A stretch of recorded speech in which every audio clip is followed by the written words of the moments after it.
Hello അസ്സാം വലൈക്കും welcome back. എന്തൊക്കെയാണ് വിശേഷം? എല്ലാവരും സുഖമായിട്ടിരിക്കുന്നില്ലേ? ഇന്നിപ്പോൾ ഇതാ കുറേ നാളുകൾക്ക് ശേഷം ഒരു കേക്ക് റെസിപ്പി ആയിട്ടാണ് കേട്ടോ വന്നിട്ടുള്ളത്. ഭയങ്കര സിമ്പിളാണ് ഈ ഒരു കേക്ക് ഉണ്ടാക്കാനായിട്ട്. അപ്പോൾ ഫസ്റ്റ് തന്നെ ഒരു ഡ്രൈ ആയിട്ടുള്ള ബൗൾ എടുത്തിട്ട് അതിലേക്ക് 3 എഗ്ഗ് ഒന്ന് പൊട്ടിച്ചൊഴിച്ച് കൊടുക്കുന്നുണ്ട്. ഇനി അതൊന്ന് ബീറ്റാക്കി കൊടുക്കുക. അപ്പോൾ ഇന്ന് ഉണ്ടാക്കുന്നതിൽ മാർബിൾ കേക്കാണ് കേട്ടോ.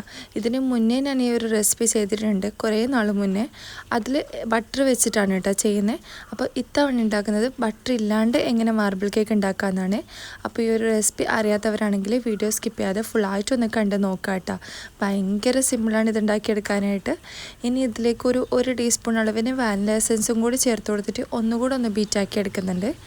പിന്നെ ഇതിലേക്ക് ഇട്ട് കൊടുക്കുന്നത് 3/4 കപ്പ് പഞ്ചസാരയാണ് കേട്ടോ. ഞാനിപ്പോൾ പൊടിക്കാനാണ് എടുത്തിട്ടുള്ളത് 3/4 കപ്പ്.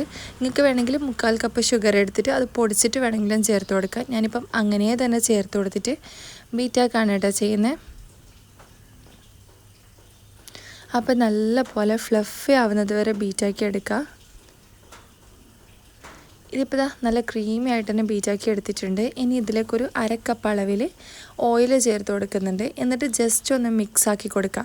ബീറ്റാക്കേണ്ട ആവശ്യമില്ല. ഒരു 10 സെക്കൻഡ് നേരം ലോ സ്പീഡിലിട്ടിട്ട് ഒന്ന് ബീറ്റാക്കി കൊടുക്കുക. ആ ഒരു ടൈമിൽ തന്നെ 2 ടേബിൾ സ്പൂൺ അളവിൽ പാലും കൂടി ചേർത്ത് കൊടുക്കുന്നുണ്ട്.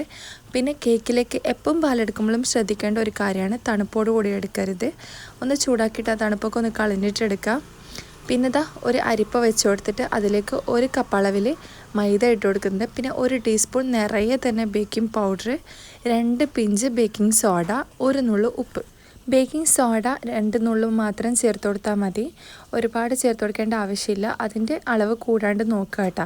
ഇനി ഇത് നന്നായിട്ട് തന്നെ അരിച്ചിട്ട് ഇതിലേക്ക് ചേർത്ത് കൊടുക്കുക. നിങ്ങൾക്ക് വേണമെങ്കിൽ സെപ്പറേറ്റ് ഇത് അരിച്ചെടുത്തതിന് ശേഷം കുറച്ചായിട്ട് ഇട്ട് കൊടുത്തിട്ട് മിക്സ് ചെയ്തെടുക്കുക കേട്ടോ. ഞാനിപ്പം പെട്ടെന്ന് ചെയ്തെടുക്കാൻ വേണ്ടിയിട്ടാണ് ഇങ്ങനെ ചെയ്യുന്നത്. ഇനി ഇത് നല്ല പോലെ ഒന്ന് മിക്സ് ചെയ്തെടുക്കുക. പിന്നെ മിക്സ് ചെയ്യുന്ന ടൈമിൽ ശ്രദ്ധിക്കണം, ഈ ഒരു ബാറ്റർ ലൂസ് ആവാണ്ട് പയ്യെ മിക്സ് ചെയ്തെടുക്കുക കേട്ടോ. സ്പീഡിൽ മിക്സ് ചെയ്യുകയാണെങ്കിൽ പെട്ടെന്ന് തന്നെ ലൂസായി പോവും. അപ്പോൾ അതൊന്ന് ശ്രദ്ധിക്കുക. കട്ട് ആൻഡ് ഫോൾഡ് മെത്തേഡിൽ പതിയെ ചെയ്തെടുത്താൽ മതി കേട്ടോ. ഇനിയിപ്പോൾ അതിൻ്റെ 1/3 ഭാഗം വേറൊരു ബൗളിലേക്ക് മാറ്റുന്നുണ്ട്. ഇനി അതിലേക്ക് ഒരു 2 ടേബിൾ സ്പൂൺ അളവിൽ കൊക്കോ പൗഡറും കൂടി ചേർത്ത് കൊടുത്തിട്ട് നല്ല പോലെ മിക്സ് ചെയ്തെടുക്കുന്നുണ്ട്. നിങ്ങളുടെ കയ്യിൽ മിൽക്ക് പൗഡർ ഉണ്ടെങ്കിൽ ഡ്രൈ ഇൻഗ്രീഡിയൻസ് അരിച്ചെടുക്കുന്ന ടൈമിൽ അതുകൂടി അരിച്ചിട്ട് ഇട്ട് കൊടുക്കുക കേട്ടോ. കുറച്ചുകൂടി ടേസ്റ്റി ആയിരിക്കും. ഇപ്പം എൻ്റെ കയ്യിലുണ്ടായിരുന്നില്ല, അതുകൊണ്ടാണ് ചേർത്ത് കൊടുക്കാതിരുന്നത്. ഇങ്ങനെയായാലും കുഴപ്പമൊന്നുമില്ല കേട്ടോ, നല്ല ടേസ്റ്റാണ്. അത് കുറച്ചുകൂടി ടേസ്റ്റി ആയിരിക്കും എന്ന് മാത്രമേ ഉള്ളൂ. ഇനിയിപ്പോൾ ഇതിവിടെ നല്ല പോലെ മിക്സ് ചെയ്തെടുക്കുന്നുണ്ട്. കൊക്കോ പൗഡറൊന്നും കട്ട കൂടാണ്ട് നന്നായിട്ട് തന്നെ മിക്സ് ചെയ്തെടുക്കുക. 2 ബാറ്ററും റെഡിയാക്കി എടുത്തിട്ടുണ്ട് കേട്ടോ. ഇനിയിപ്പം ഏത് ടിന്നിലാണോ ബേക്ക് ചെയ്തെടുക്കുന്നത് ആ ഒരു ടിന്നിൽ ഓയിൽ ബ്രഷ് ചെയ്ത് കൊടുത്തിട്ട് ബട്ടർ പേപ്പർ വെച്ച് കൊടുക്കുക.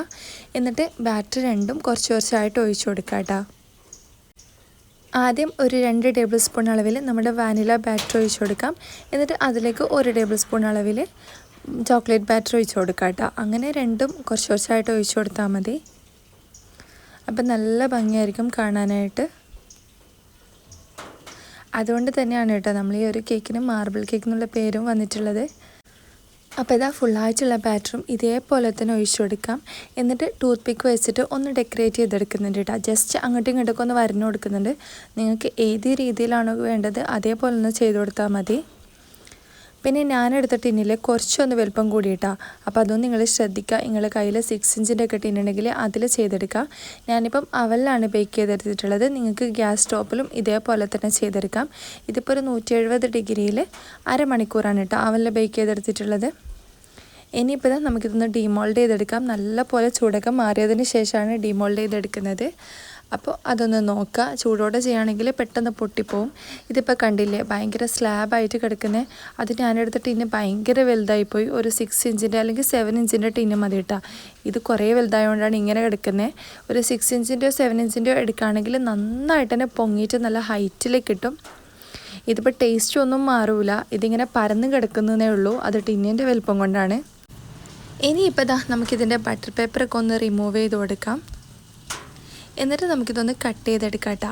അപ്പോൾ ഈ ഒരു റെസിപ്പി എല്ലാവർക്കും ഇഷ്ടമായി എന്ന് കരുതുന്നു.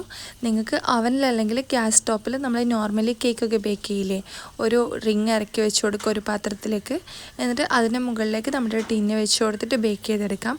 അതല്ലെങ്കിൽ നമ്മൾ കുംസൊക്കെ ചെയ്യില്ലേ, നോർമൽ ഒരു സോസ് പാനിൽ ഒഴിച്ച് കൊടുക്കാം. എന്നിട്ട് ലിഡ് വെച്ചിട്ട് അടച്ചു കൊടുത്തിട്ട് താഴെ ഒരു പഴയ പാൻ വെച്ച് കൊടുക്കാം കേട്ടോ, കരിഞ്ഞ് പോകാണ്ടിരിക്കാൻ.